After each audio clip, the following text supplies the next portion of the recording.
Let's pull up the next video, which is the main video of the day. Actually, it's going to be an audio. Because anybody sleeping and passing gas, thinking that you will work hard and make money and go home for Christmas, please bear with us and listen.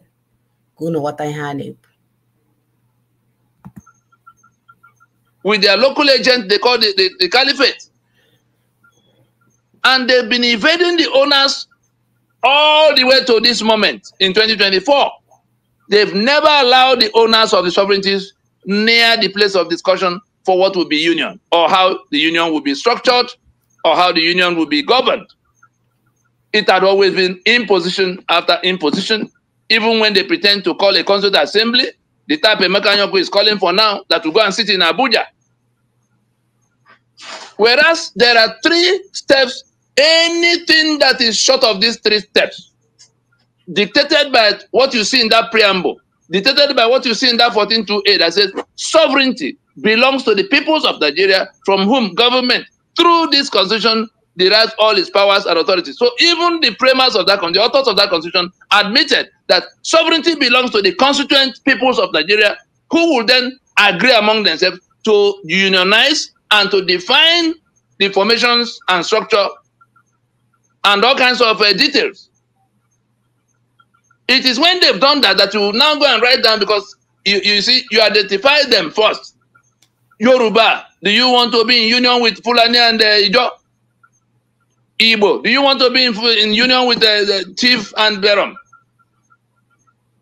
That is you have to identify who we the people are.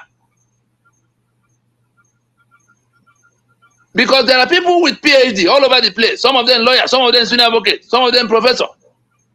They think that we the people is just any group of people that some will say, are the soldiers not Nigerians? Why are you talking as if they're not Nigerians?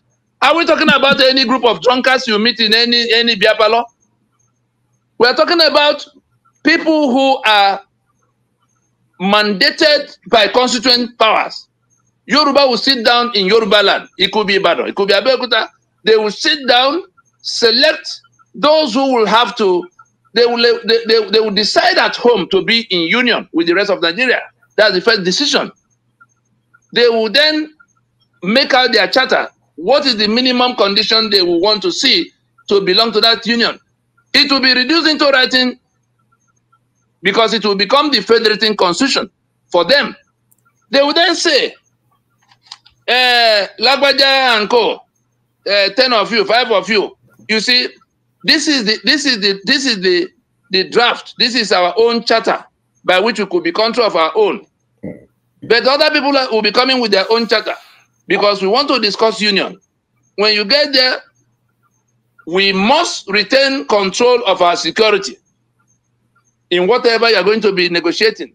The one that you can't negotiate is for gun to be in the hand of people who are not of force in any arrangement that will be reached. The one we cannot negotiate is for our economic assets to be in the hand of anybody else. These are the things they will stipulate at that first layer, so that the people who are mandated to go and meet with other people, because Ijo will do their own, the other people will do their own, and they will come as if they are back to Lancaster House to decide whether they want to be in union, because it is by their coming together with their charters that they will now have something that will become agreement. So we go from that section 14.2a that I talked about, down back to the preamble to the constitution, so that we can see the problem we're about to solve now, because we're going to solve it whether anybody wants it or not. That preamble that lied, that we the people of the Federal Republic of Nigeria, meaning that the Yoruba, the Ijo, the Igbo, having firmly and solemnly resolved to live together as one indivisible nation, it presupposes that all these nationalities which have been identified and which are committed to being in union are the ones now discussing, because you can't firmly and solemnly agree to be in union forever without discussing with the people you are going to unionize with. Did that happen in 1977 that became 79? No.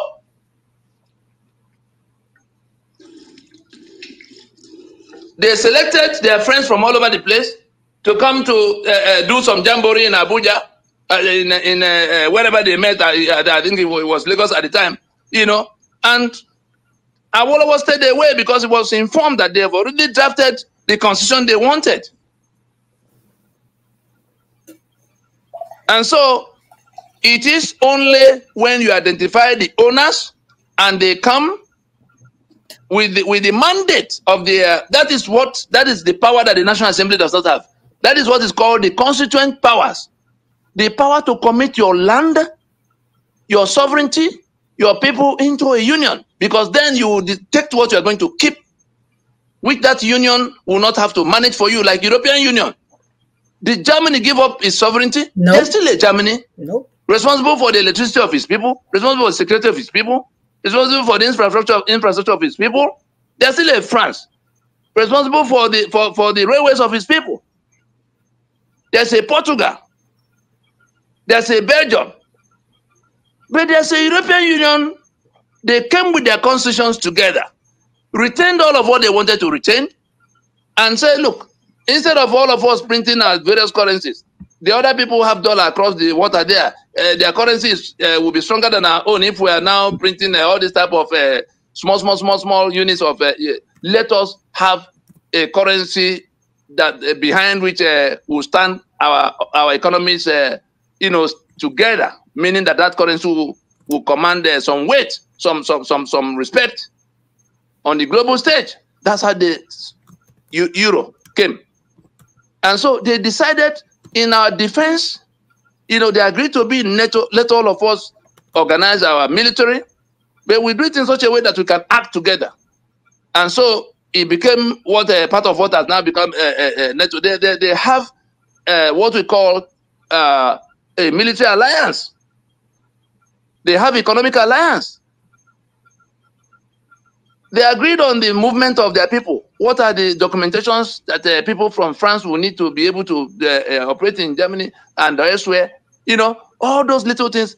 It is the constituent components that will donate the powers that the federation will have, the federal government, whatever the union government.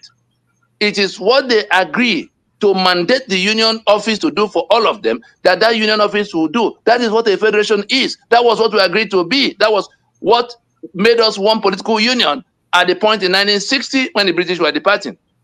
And in the upturning of all those things, you have been told who and who did what to upturn it into what we have now, in which that union office became the owner of all these sovereignties that could have been countries of their own, lumping them together with one constitution.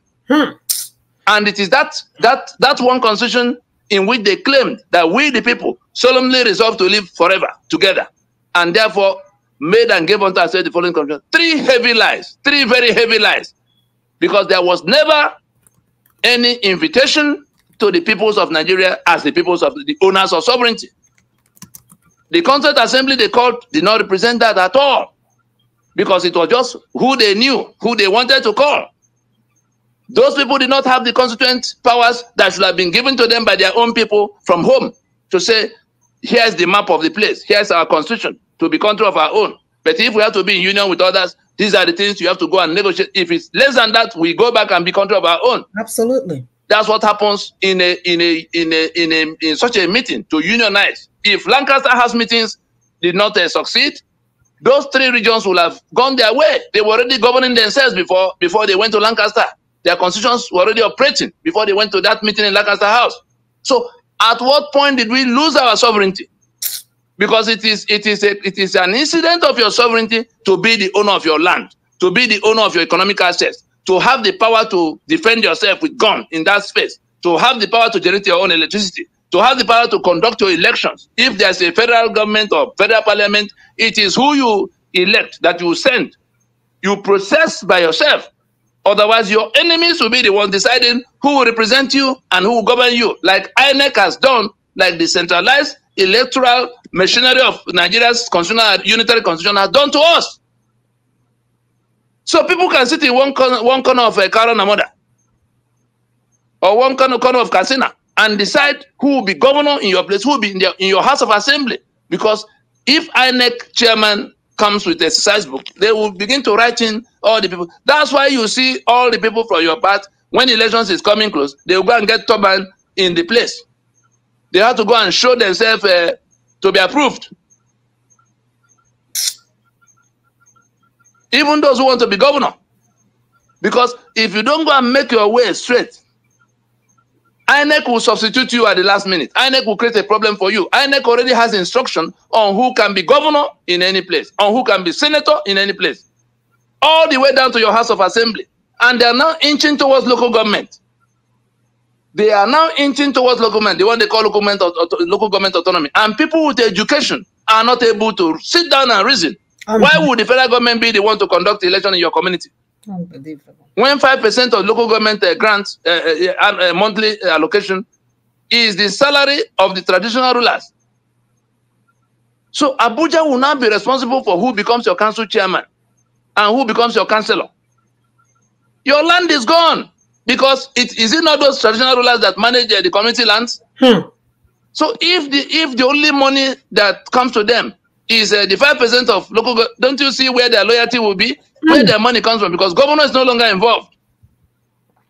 So they send you that money directly, and INEC will now take over the conduct of elections. That is what people with education are discussing with Nigeria that already quarantined them into enslavement by 68 items on exclusively. The states are just the states are groveling at the feet of an omnipotent federal government under the 68 items of exclusive list we have already. So that monster, that caliphate, unitary federal government is now inching down to your community, in which your governor will no longer be able to even help you. He already is helpless.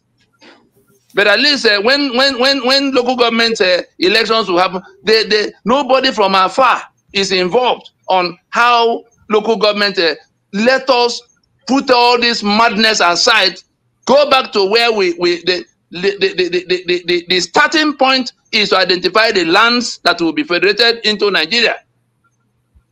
Because at the end of the day, that lie now had to be given life by our own.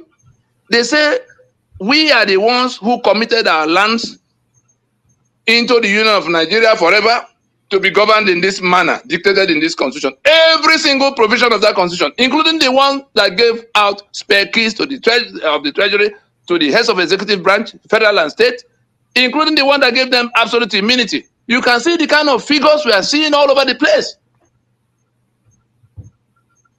This little nasty lady that Buhari made a minister, you see them asking, they're asking her to account for 729 billion that she was giving to poor people of her own reckoning. Nigeria does not have a database on what you saw when the madness was going on. She will come out on the street and be giving people 5,000 and 10,000 in cash, and they just making a show.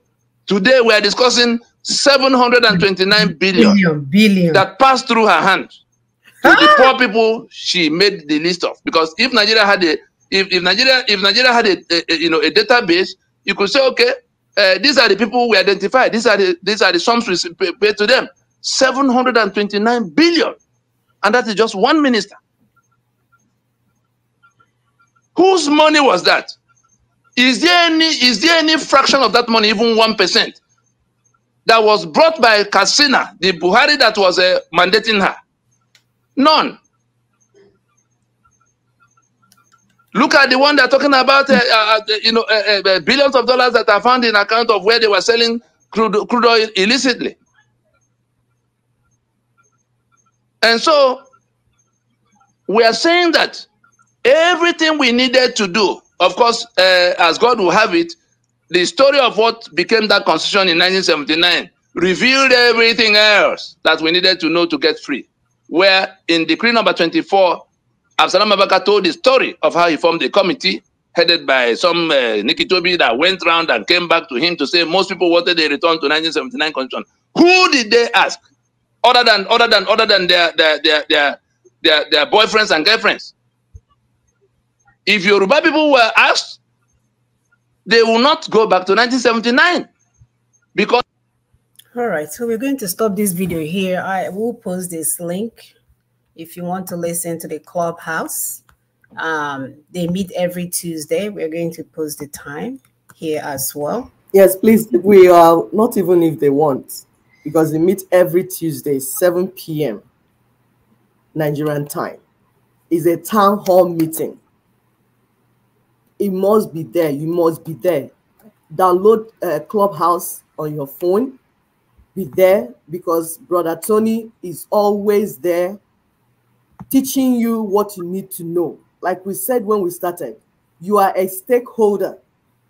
What is happening in your land? I'm talking while my sister pull up. Okay, sorry. My sister will go on. Why it's so important for you to be informed on what is going on is that you're a stakeholder. The land, the ancestral lands being taken away, the resources, the people being destroyed, everything, they belong to you. So you must be there every Tuesday so that you can be part of what is going on. Brother Tony is always teaching in that town hall. He's there present. He's there one-on-one. He's there every week. So please put this in your calendar, 7 p.m. Nigerian time, every Tuesday. Try and be there so that you'll be informed. Thank you very much. I thought I was supposed to introduce the topic. I jumped in because I was... No, that's fine. That's fine. They needed to know. You know, the good thing is that this app, if you don't have a space on your phone, you can also watch it on your laptop, you know, any other device, or your I don't know, Apple, what is that there? iPad or whatever. Yes. So And it takes small data. For those in our village, it's small. It's even very economical with data. Right, than YouTube. It doesn't take Yes. that much No, it doesn't. distance. It doesn't. So that's good.